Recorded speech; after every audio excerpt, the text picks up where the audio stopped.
Good morning. This is your Chapter 5 video for Accounting 1110. And let me get my PowerPoint going here. Okay, Chapter 5 deals with adjusting entries and the worksheet. And I've already posted one video that demonstrates how to do your Excel template problem. And so this is going to kind of be a review if you've already watched that one. But anyway, adjustments are made at the end of a period because changes affect the financial condition of a business, and so we have to document and record how those changes have affected the business. Equipment wears out, that's where the depreciation comes in.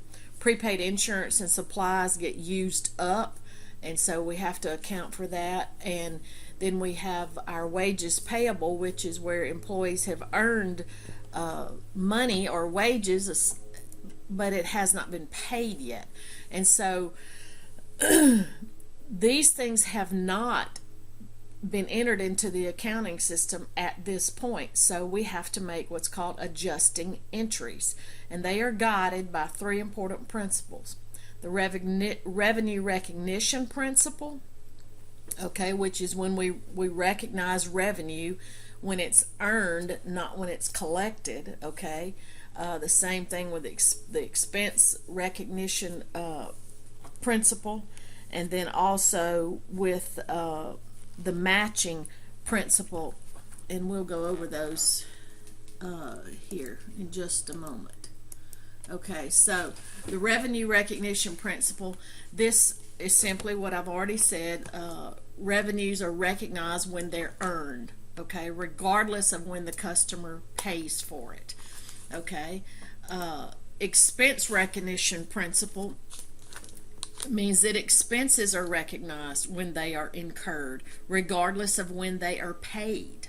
Okay, so that would be goods and services being received or assets consumed and things like that. Such, when I say assets being consumed, that would be like supplies being consumed in a business on a day-to-day basis. And then the matching principle, and this requires that we match revenues earned during an accounting period with the expenses that are incurred during that same accounting period that were used to produce those particular revenues that were earned during that period. This is how we measure our net income, and it provides the best way to measure the net income for a period of time, for the accounting period. And so we have to follow all three of these principles to bring our financial statements up to date, to bring our accounting records up to date before we prepare our financial statements. A fiscal year is a 12-month period of time that is known as an accounting period. It can be January through December, but it doesn't have to be. Many businesses operate on a July the 1st to June 30th or something like that. It just depends on maybe when the business starts or what type of business it is and so forth. And so many businesses schedule their fiscal year to end when the business is slow, and that way it gives them more time to get all these end of accounting period financial statements prepared.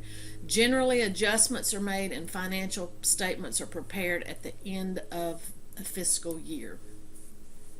Okay, so let's talk about the adjustment for supplies. Supplies is an asset. It's something we're going to use up every day in our business. So during June, Mitch purchased supplies for $80. That's a debit to supplies, okay, because supplies is an asset. These were debited, and according to an inventory of supplies, there are only $20 of supplies on hand at the end of June. So he used $60 worth of his supplies because he started with 80 and he now has 20. So 80 minus 20 is 60. Unless there is an adjusting entry made, $80 of supplies will still show on the balance sheet. okay? That would be an incorrect number, meaning that the assets would be overstated, because just because he started with $80 worth of supplies doesn't mean he still has $80 worth of supplies. And the PowerPoint tells us that he has $20 worth at the end of the month. So unless we make an adjustment, our assets are going to be overstated and our supplies expense would be understated. So these two things would be incorrect, and we would be falsely supplying data and information, accounting information. Okay, so I've already said we started with 80. We have 20 left. He's got 60 that he has used up. So we have to have an adjusting entry. We're going to debit supplies expense for $60, and we're going to credit supplies for 60. Okay, so it will look like this. Here's our supplies T account. He started with 80. We know he has 20 left, so we're going to make an adjustment of 60 to that account. So this is what your adjusting entry would look like in the general journal. And yes, these things have to be journalized. Okay, so we are going to debit supplies expense for 60 because he has used that amount up. Okay, and as we debit our expenses, it shows a true number of how much we have spent in that particular account. Okay, remember, an expense is something that it takes to operate a business, the cost of operating a business, and a business has lots of different expenses. Okay, and so then we're going to credit supplies because supplies is an asset, it has a debit balance, and so to decrease supplies we have to credit supplies. Okay, for our expired insurance, I think I previously told you in another chapter that when you buy your insurance, you pay for it in advance, and that's what's called prepaid insurance. So an 8-month policy from June the 1st of one year till January the 31st of the next year cost Mitch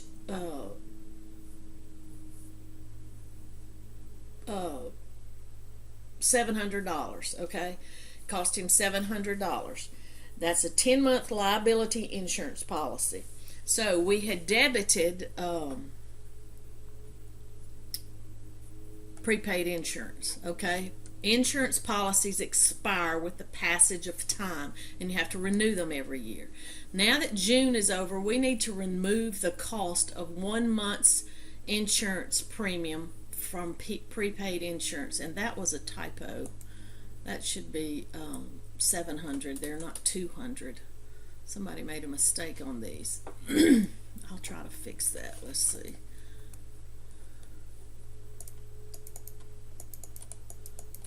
It's a picture, so I can't do it. Okay, but that should be 700.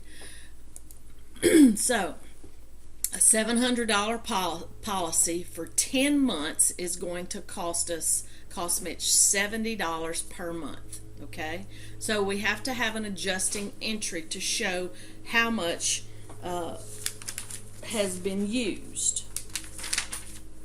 Okay, so we have to debit insurance expense for $70 because that shows that we've used that up, and that was a cost, an expense for the month of June for insurance, $70. We will credit our asset of prepaid insurance for $70 because it shows we have that much less left in that asset account. Okay, so here's your journal entry. Debit, or your adjusting entry that will be in your general journal. You will debit insurance expense for $70. You will credit prepaid insurance for $70. Remember, if you have any questions, please post those in the discussion board, and I apologize I did not get those answered quickly this week. I have been moved into the position of interim dean for the School of Business and Applied Technology because Dr. Schenkel has moved on to Oklahoma, and so I had new responsibilities this week, and I apologize I didn't get that done. Okay, so now unpaid wages adjustment. Okay, Rowan paid his part-time employee $1,650 on June 27th, and I'm in the textbook on page 135. Okay, and I don't know why it says Rohan. Maybe that's his last name, but we're talking about Mitch. Okay, so he paid his part-time employees. Let me see if I can fix that. I don't know. Somebody wasn't paying attention when they made these.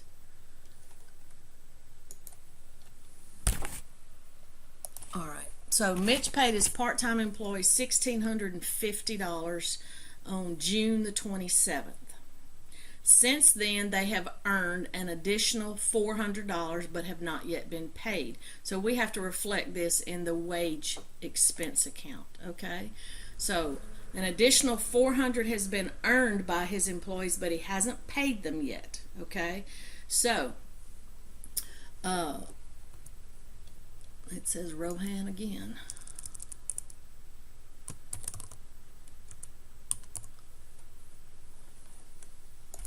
Fixing that. Okay. So Mitch owes those employees for that $400. Okay, so we have to record that as a liability. Remember, a liability is something that we owe, so it is recorded in the wages payable account, and we have to have a debit in wages expense, because remember, that's an operating expense of our business, and then a credit to wages payable, because a payable account as a liability has a normal credit balance, and we're increasing that. So debit wages expense, credit wages payable. Here is your adjusting entry that you will enter into the general journal. Wages expense, debit $400, wages payable, credit $400. Okay, the historical cost principle, and let me back up just a minute. You can look in your book on your on pages 133, 134, 135, and it shows you the balance sheet and the income statement and how those three adjusting entries are reflected there. So just for added instruction and maybe to help you understand that, then you would need to look at that. Now, we're going to talk about the historical cost principle, and this is where we're going to get into depreciation. And historical cost principle is a very important concept. It means that many assets are recorded at their actual cost. The cost remains on the books as long as the business owns the asset. Okay, that means they're not depreciating it. Okay, no adjustments are made for changes in the market value of the asset when the historical cost principle is applied. Okay, no adjustments are made. It doesn't matter if the firm got a good buy or they paid too much or whatever when the asset was purchased. That's what is recorded. Okay, let's talk about useful life. The period of time that an asset is expected to help produce revenues. In other words, how long are they going to be able to use a piece of equipment efficiently and effectively in their business? How long is it going to work and operate correctly as it should so that they can produce the revenues they need to produce? Okay, so an asset's useful life expires as a result of wear and tear. You know, things wear out, and if it no longer satisfies the needs of the business, say some other newer piece of equipment has come out that does a better job of, you know, whatever the previous piece of equipment did. So that's what the useful life means. Okay, so an expense should be recognized and the value of the asset should be reduced over the useful life, and that's where we get into depreciation. Okay, depreciation expense is based on the estimates of useful lives and salvage values of a piece of equipment. It's a method of matching an asset's original cost against the revenues that it helped to produce over its useful life. And there's many different types of depreciation methods. Our example is going to use what we call the straight line method. Okay, the salvage value, this is your expected market value or selling price of an asset at the end of its useful life. Okay, so say you have a car and you're selling it, okay, or you have a piece of a delivery truck maybe for your business, and you're going to get a new one because that one's worn out and not performing as it should. Okay, that's going to be the salvage value, whatever you can get for it. Okay, the expected market value or selling price. It's also called the scrap value or the residual value. The depreciable cost is the original cost of an asset. So say you paid $10,000 for it, less the salvage value. So if you're selling it for $2,000, then you would depreciate $8,000. That would be the depreciable cost. Okay. So let's look at the straight line depreciation calculation method, and that's also in your textbook on pages 136 and 137. Same thing that's going to be on the screen here in just a moment. Mitch has motor scooters with estimated useful lives of 5 years, no salvage value, and an original cost of $4,800. So because the salvage value is zero, basically they're worth nothing. Okay, they have used up, they don't work anymore. Okay, they're gone. The whole, because that amount is zero, the whole cost of $4,800 has to be spread over 5 years.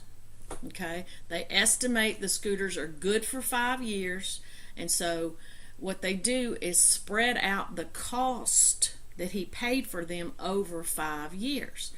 Assume that a full month's depreciation is recognized in the month in which an asset is purchased. So you start with the month that you make the purchase of the equipment. So the depreciable cost is spread over 60 months, which is 5 years times 12 months, 12 months in a year. And this is what it looks like. This is the straight line depreciation calculation method. Okay, so you have to take your original cost, the $4,800, minus the salvage value, which is and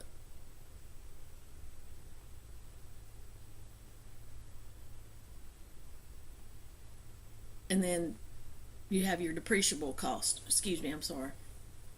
So your depreciable cost is divided by your estimated useful life. $4,800 divided by 60 months, so they depreciate $80 per month over a 5-year period. Okay. The book value. The book value is carried on the books or in the accounting records. Okay. I was trying to see where this is in your book. The book value is the value that's carried on the books. And when I say the books, that's your accounting record. The book value equals the original cost of plant assets minus the accumulated depreciation. It's also called undepreciated cost. It does not represent the market value or the selling price of the asset. This is the book value. This is the value that's carried in the accounting records. And that formula is what you see on your screen. Okay? Accumulated depreciation.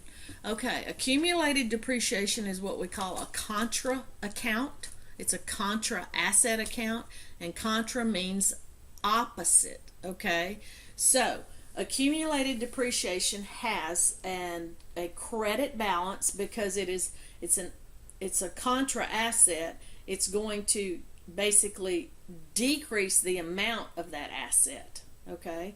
So that's why it has a credit balance. So it's deducted from the related asset account on the balance sheet. So if we look here at the entry, the adjusting entry,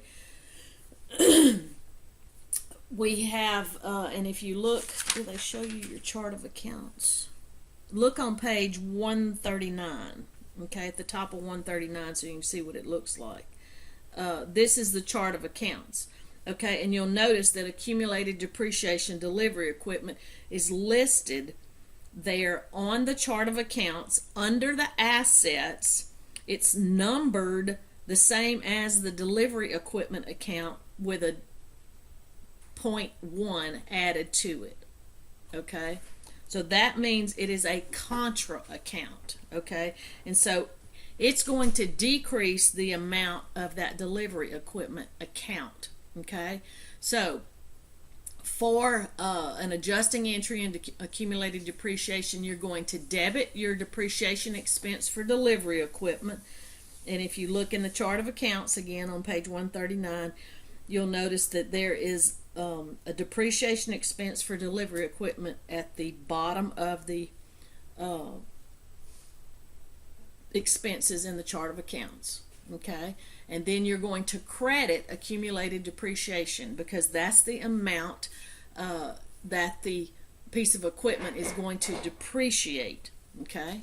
And so here is our journal entry, our adjusting entry. You will debit depreciation expense delivery equipment for $80 because that is now an expense of the business, okay? That is an operating cost of the business, and we are going to credit accumulated depreciation, which is the contra asset account, okay? Remember, contra means opposite, so if an asset account has a debit balance and that account has a contra asset account with it, this is going to decrease that asset amount, okay? But you show it here in the contra account. You don't go back to delivery equipment and change the number there.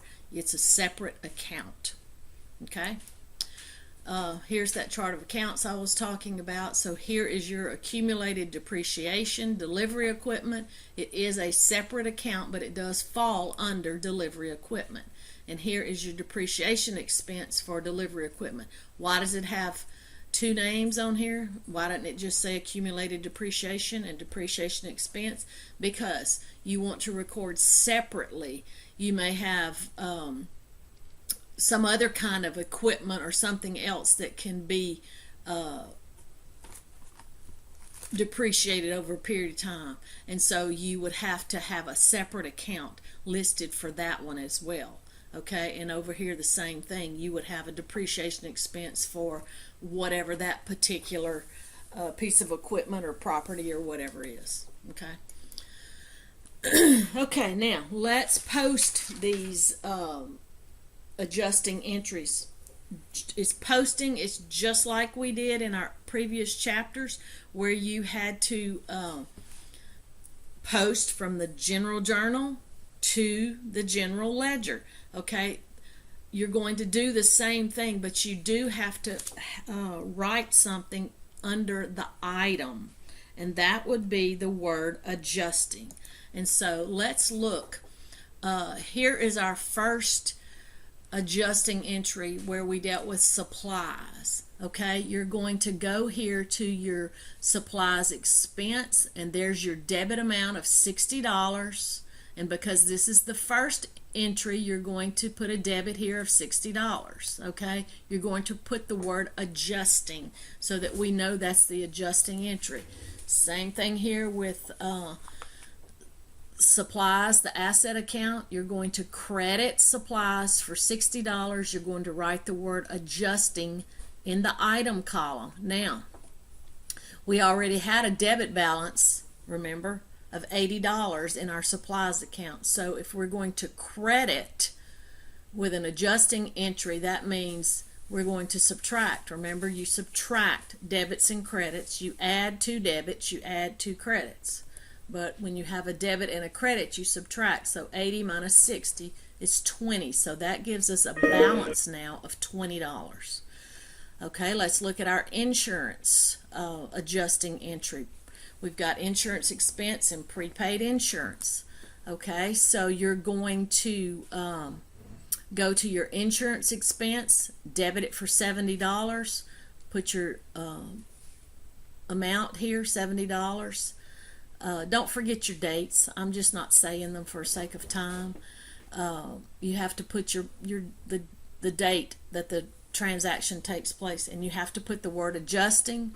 Go here to prepaid insurance, which is our asset account. Put the word adjusting, the date, and of course, don't forget you have to put the page of the journal that you are posting from. That's what the J3, the J3, the J3, the J3. That tells you right here it's page 3.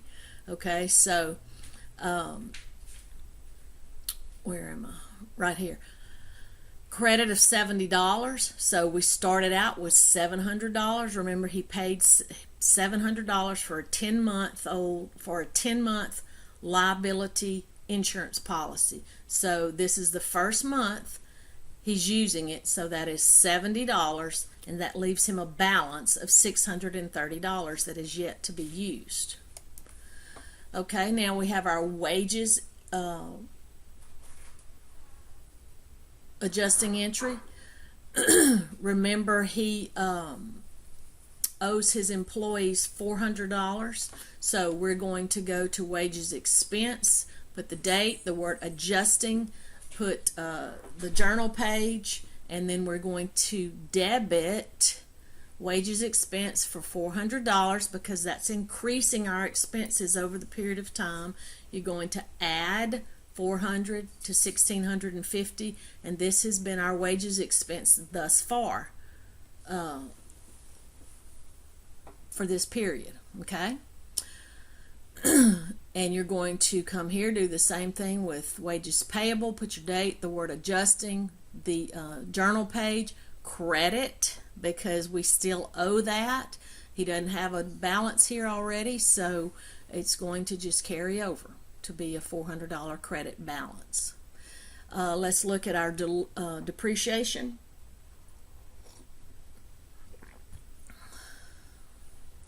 Okay, so we are debiting depreciation expense, delivery equipment. So let's go here. The date, adjusting, J3 for the page number, debit $80. We didn't have a previous balance, so it's just going to be $80. Same thing with accumulated depreciation. Put the date, the word adjusting, post reference will be the page number in the journal.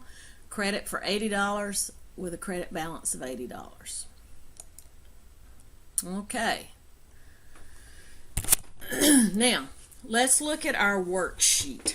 The worksheet is where it all comes together. Okay, and we're going to look at a 10-column worksheet. Now, I hope you're watching this video before you do the problem, because if you don't really understand it, then you're going to need to go back and watch and understand it. Okay, so let's look. The worksheet pulls together all of your information for the period of time. Okay, the month, whatever the accounting period is. You put your adjusting entries there, and it helps you to, this is the worksheet is the tool that you use to prepare your financial statements. It is not a financial statement. Many times now it is prepared using an Excel spreadsheet, and that is why I'm having you use those Excel templates. It's not a formal part of the accounting system. Typically, it is something the accountant uses to help organize and prepare him to create the financial statements. That's why it's called a worksheet. It's a working paper. It's a tool that helps him to be organized and efficient. and it's commonly in a 10-column format. 5 steps. And if you look at your worksheet on page 141 in your textbook, you'll see why it's called a 10-column worksheet. We have the trial balance, which has a debit and credit column. We have the adjustments column, which has a debit and credit column. We have adjusted trial balance, which is step 3, and it has a debit and credit column. We have the income statement, which is a debit and credit column, and then we have the balance sheet, which is a debit and credit column. And then at the bottom, which is step 5, that's where you complete, you do your totals and so forth, and compute your net income or net loss. Alrighty, so you need to pay attention to that worksheet on page 141, because that does show you when and how. Okay, so the first thing you're going to do is put your heading, which is always the name of the company, the name of the working paper, and the date of the accounting period that has just ended. So worksheet is the name of the working paper, and you're always going to say for the month ended June 30th or July 30th or whatever it is. Okay, you're going to prepare your trial balance before you have any adjustments in the first 2 columns. Okay, this would be the same trial balance that you did in chapter 3. The exact same thing. It should be exactly the same, the amounts and everything, but now you're putting it onto a 10-column worksheet. Okay, so with your trial balance, you're going to put your ledger account titles, the debit and credit column amounts from the general ledger. So you go through your general ledger, flip over in your textbook to page 143. This is the trial balance. You see they have gone to their general ledger and they have listed all the accounts, whether they have a balance or not there. Okay, cash, accounts receivable, supplies, blah blah blah blah blah. Okay, those are all the accounts from the trial balance and the amounts from the trial balance. You're going to put a single rule after the last account. You're going to total your debits, total your credits. They should equal. Put a double rule. Okay, if they don't equal, you go back and find your error before you move further, because it's not going to work out if you don't. Okay, so this is what you use to help you work through your worksheet. Okay, now let's look at your adjustments.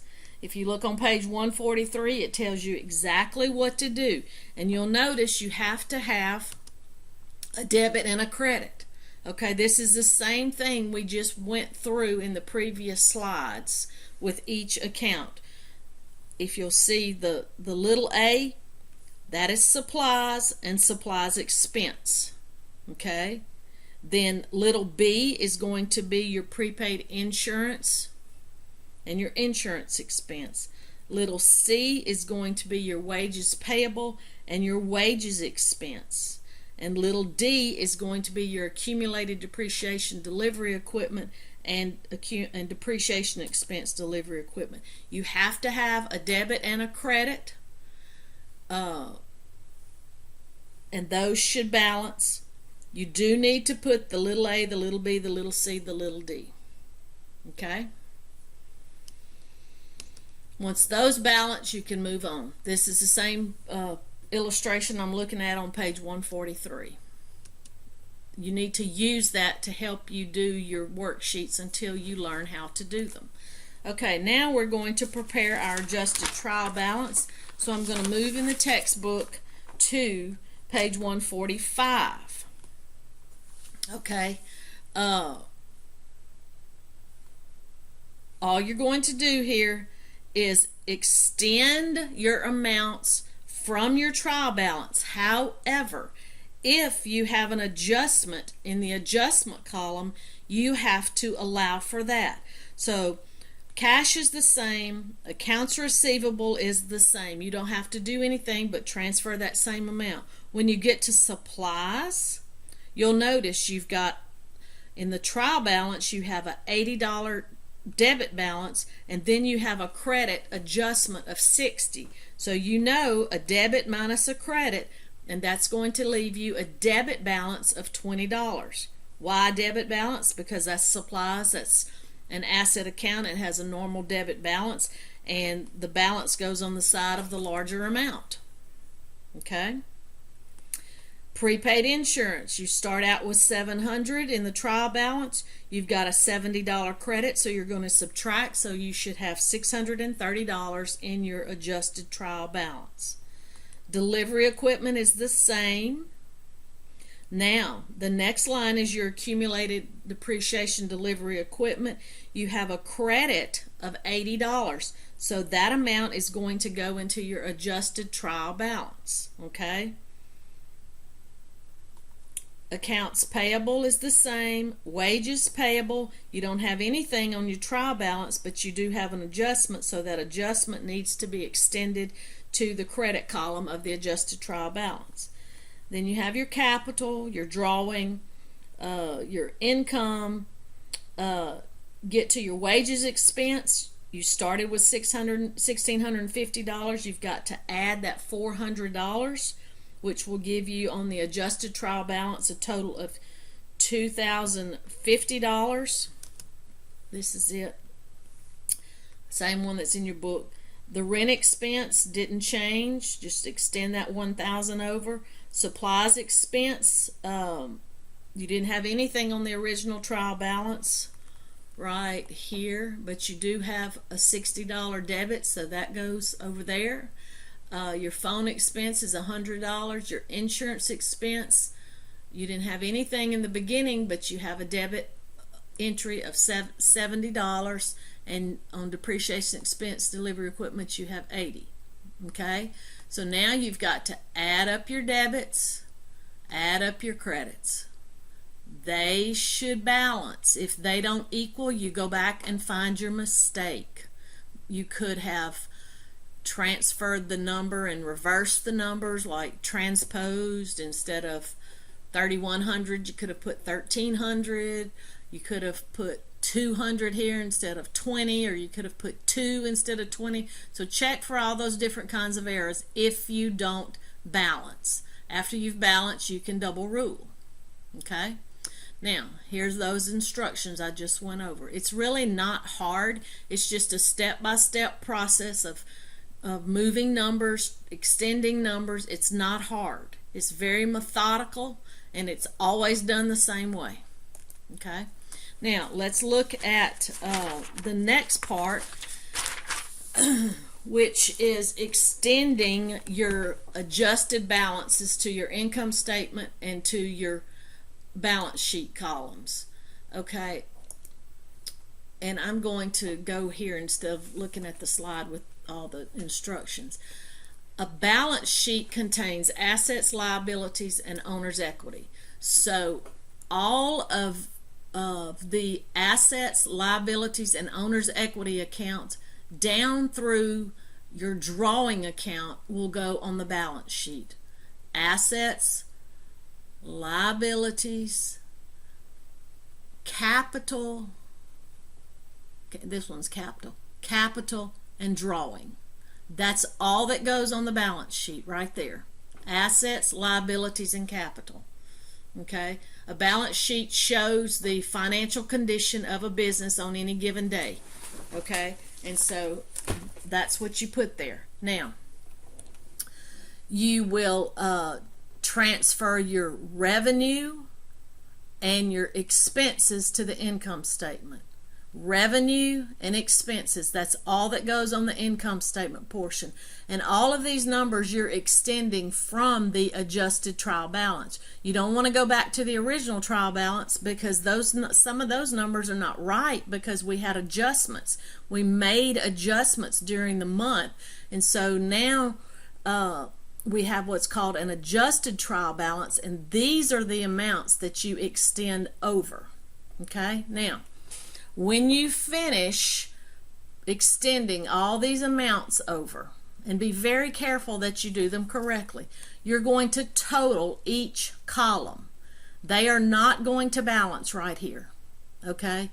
Your expenses are not going to be the same as your revenue, and your assets are not, and drawing are not going to be the same as your liabilities and capital yet. Okay? So, we have to determine our net income. Okay? So, what you're going to do here to determine your net income is subtract your expenses from your income or revenue. Hopefully your revenue will always be larger, because if it's not, that means you have a net loss. Here we have our expenses and we have our revenue. Subtract expenses from revenue, put that amount right here. Okay? Put it right here also. When you have a net income, you always put that amount in the debit column of the income statement and the credit column of the balance sheet. Go back and total these, and they should equal. Go back and total these, and they should equal. If they don't, something's wrong. Okay? And the word net income always goes here.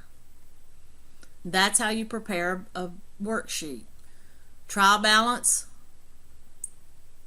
okay, from your original trial balance, put your adjustments, then you create adjusted trial balance from the original trial balance and the adjustments, then you extend everything either to the balance sheet or the income statement, and then you calculate your net income, total it up. So these two columns balance, these two balance, these two balance, and once you have determined your net income or net loss, these two will balance.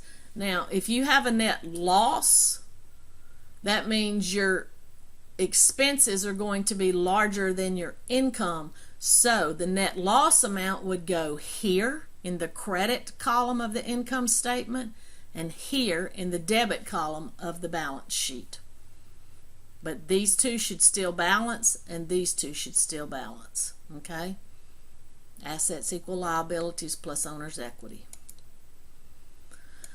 Okay, finding errors on your worksheet. If any of your columns do not balance, you've got to find the error before you move on. And I have told you, as we have done each section, that you find them as you go along. Don't move on until you find your error, because it's going to create more problems. Check your addition.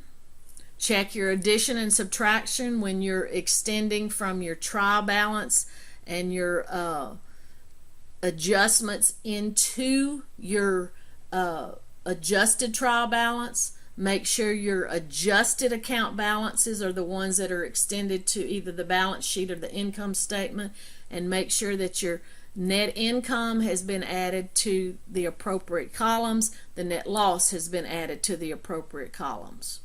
Okay? Now we have to journalize our adjusting entries. This helps the accountant to organize the end of period financial information. The accounts are not adjusted until a general journal entry is made and posted to the general ledger accounts. So here we have our worksheet. Well, it's just a partial. It's showing the trial balance in the adjustments section. Okay? And so you have to come and do adjusting entries in your general journal. Okay? You have to do the first one.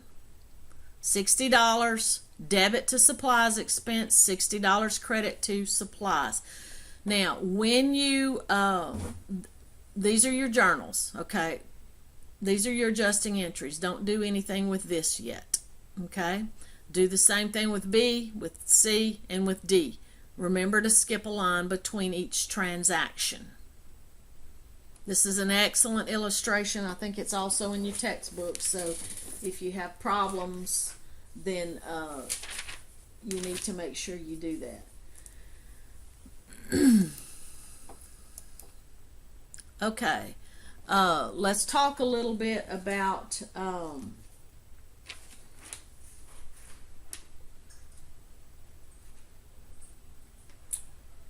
let's talk just a little bit about now let me back up just a minute. Yeah. Okay. Let's talk a little bit about the accrual basis of accounting. And that's in your textbook starting on page 149, and this is the last part of this chapter. Revenues are recorded when earned, expenses are recorded when incurred, recognizes receivables and payables. Okay, this is the best matching of revenues and expenses. It's the best method of measuring income for most businesses. Okay, now there are some businesses that don't use the accrual basis of accounting. They use a cash or modified cash basis, and we're going to look at those. The cash basis of accounting is when revenues are recorded when the cash is received. Okay, not when it's earned, when it's received. Expenses are recorded when cash is paid. Similar to the accrual basis if there are few receivables, payables, and assets, but it can vary. Okay, so let's look at cash versus accrual, and let's look at these transactions, and this would be the accrual basis and how it affects your expenses and revenue. This would be the cash basis and how it affects your expenses and revenue. Okay, so provided services on account with accrual. Okay, so remember we record that $600 when the service is provided. Okay, so our revenue is $600. We record the expenses as they happen, okay? Not when they're paid necessarily. So we have $590 worth of expenses. We have a net income of $10. So revenues are recognized when earned, expenses are recognized when incurred, okay? Now, the cash basis, revenues are recognized when the cash is received. So this $600 over here in revenue of services that we provided this month, you don't see that here. You're only going to see the $200 that he actually received. Okay?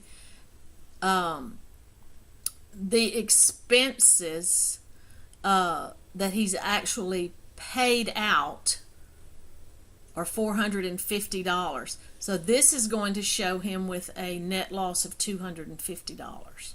So that's the difference in how if a business is using a cash basis accounting system, that's what it would look like. If they're using an accrual system, this is what it would look like. And typically accrual is mostly what's used. Modified cash basis is when you combine the two.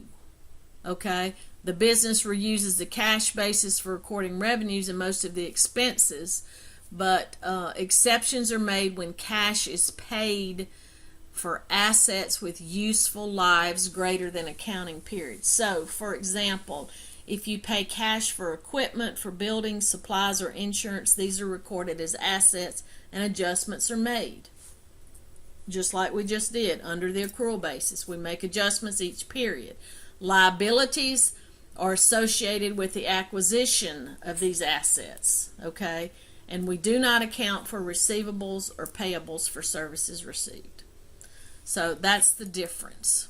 Here is a comparison when you have to, when a problem is presented to you to do it in the cash method, you would use this. This is modified cash. This is accrual. Okay? So this is what you would go back to help you figure out what you need to do. All right? Alrighty, that's depreciation. So that finishes up chapter 5.